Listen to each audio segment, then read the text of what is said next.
조갑제 TV 시청자 여러분 안녕하십니까? 2026년 8월 5일 오후 5시 53분입니다. 요사이 국민의힘 장동혁 당권파는 완전히 부정선거 음모론으로서의 행태를 보이고 있습니다. 지방선거 전에는 조금 조심하는 것 같더니 이제는 완전히 부정선거 음모론자로 커밍아웃을 했습니다. 부정선거라고 선동을 하면서 전국 재선거를 주장합니다.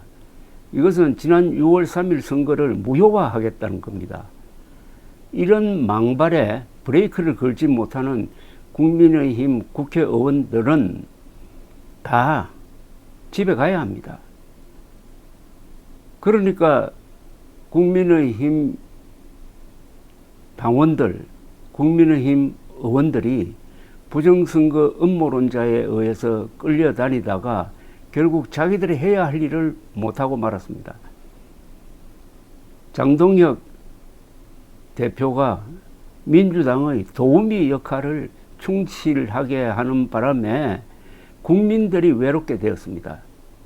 보안수사권 폐지를 막는 데 앞장서야 될 장동혁 대표가 부정선거 음모론을 외치면서 국회 바깥으로 돌아다니는 사이 민주당은 안심하고 이 악법을 통과시켰습니다.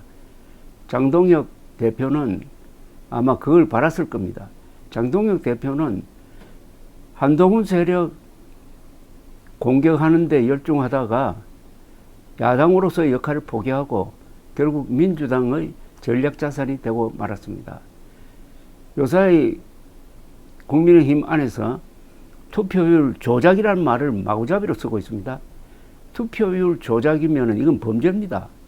근데 들여다보면 투표율 조작이 아니고 투표율을 잘못 입력했다가 그것을 고치는 과정에서 편법을 쓴 걸 가지고 이걸 투표율 조작이라고 하고 이걸 또 득표율 조작으로 확대 해석을 하고 부정선거라고 하는 이런 아주 못된 짓을 하고 있습니다. 완전히 선동당이 됐습니다. 지금 국민의힘은 부정선거 음모당, 부정선거 선동당이 되었습니다.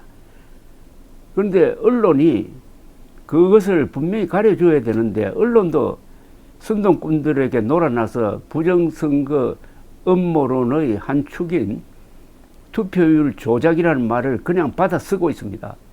투표율 수정이라고 해야 될 걸 투표율 조작이라고 함으로써 얼마나 많은 국민들이 지금 속아 넘어가고 있습니까? 이 관계를 제가 간단 명료하게 정리를 하겠습니다.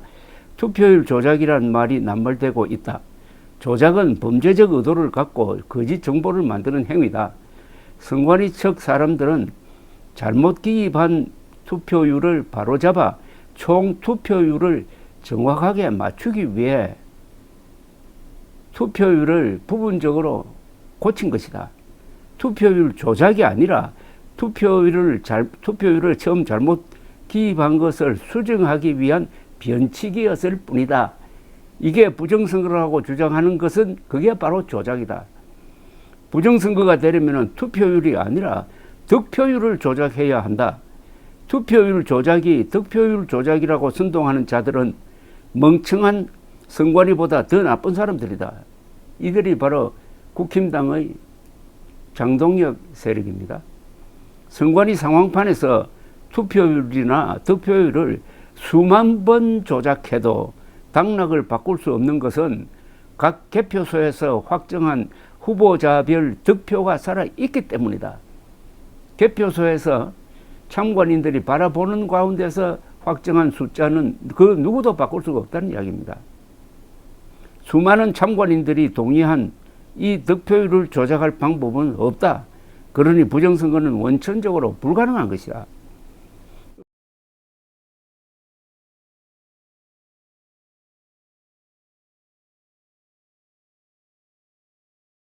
언론이 이렇게 설명해 주지 않고 선동꾼들의 조작 운운하는 말을 비판 없이 그대로 소개해 주니 선량한 국민들이 속고 있다.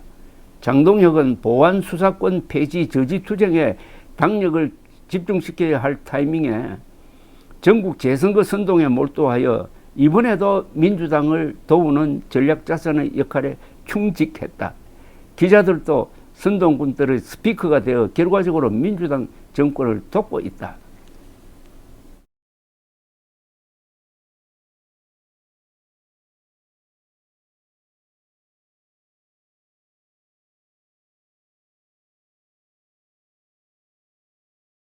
이런 걸 페이스북에 올렸더니 좀 경험 있는 분들이 댓글을 달았습니다. 조재학 씨는 이렇게 썼습니다. 투표율로 말들이 많은데 정확한 실제 사례를 들겠습니다.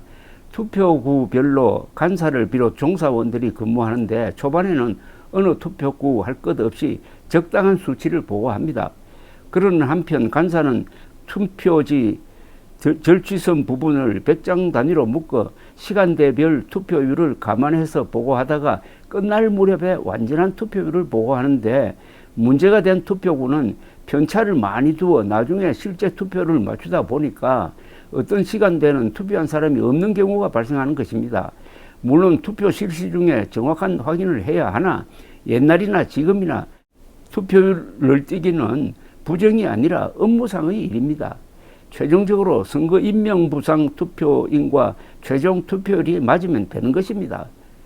이게 바로 실시간대로 투표율을 수집하고 보고하려고 하는 과정에서 오기가 있을 수밖에 없다는 겁니다. 그러나 이 투표구에서 최종 투표율은 몇 %였고 선거인명부와 투표 용지 수가 같다는 것만 확인하면 된다는 겁니다. 그렇지 않습니까? 중간에 너무 자세하게 공개하다가 보니까 이렇게 된 겁니다. 그러니까 앞으로 투표율은 완전히 투표가 끝났을 때 발표하는 게 맞을지 모릅니다. 너무 친절하게 하다가 보니까 이렇게 약점이 잡힌 경우도 있다는 이야기죠.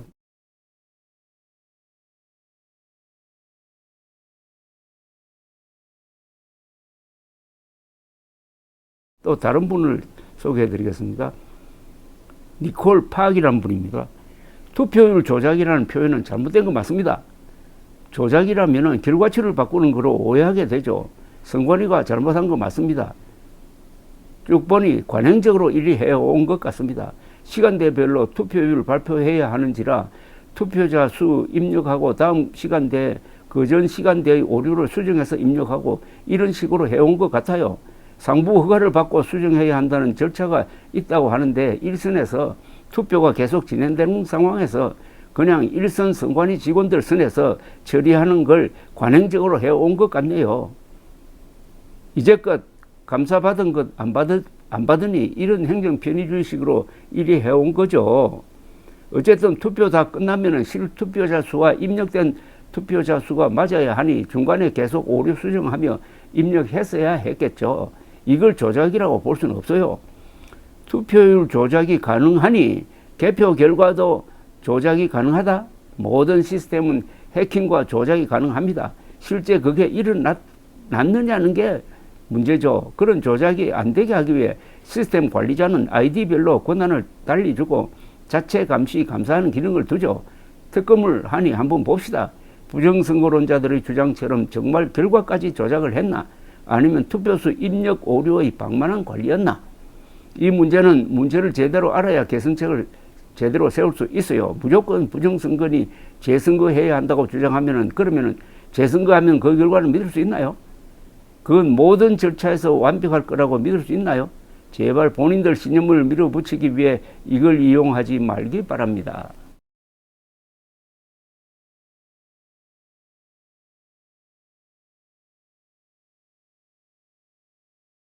부정선거 음모론이 이렇게 확산된다는 언론의 역할이 큽니다. 완전한 거짓말을 돈벌이 수단으로 이용하도록 광고를 내어주기도 하고 그러다 보니까 그 광고를 읽는 사람들이 아주 유수한 신문에서 낸 광고니까 이게 사실이겠지 하고 믿게 되고 부정선거 음모론이라고 해야 될 텐데 부정선거 의혹이라고 보도함으로써 부정선거 가능성이 높다는 식으로 보도를 하고 있고 그걸 주장하는 완전히 좀 이상한 사람을 인터뷰를 해가지고 키워주기도 하고 이런 판입니다. 용어가 잘못되면 세상이 어지러워집니다. 명사를 정확하게 써야 됩니다. 투표 용지 부족 사태, 이게 맞아요. 그리고 투표율 수정, 투표율 오기 및 수정, 이렇게 부르는 게 맞아요. 그런데 이걸 투표율 조작이라고 해버리면은 이걸 완전히 범죄로 몰아가는 것 아니겠습니까? 투표율 조작, 그 다음에 부정선거, 그 다음에 전국재선거. 전국재선거 하면은 2,700만 명이 투표를 했는데 그거 다 무효하고 다시 선거하자는 거니까 완전히 이게 참정권을 말살하는 거 아닙니까? 2,700만의 참정권을 말살하는 그 선동을 하는 장동혁 세력을 제어하지 못하는 국민의 힘은 자진 해산이 답일지 모르겠습니다. 감사합니다.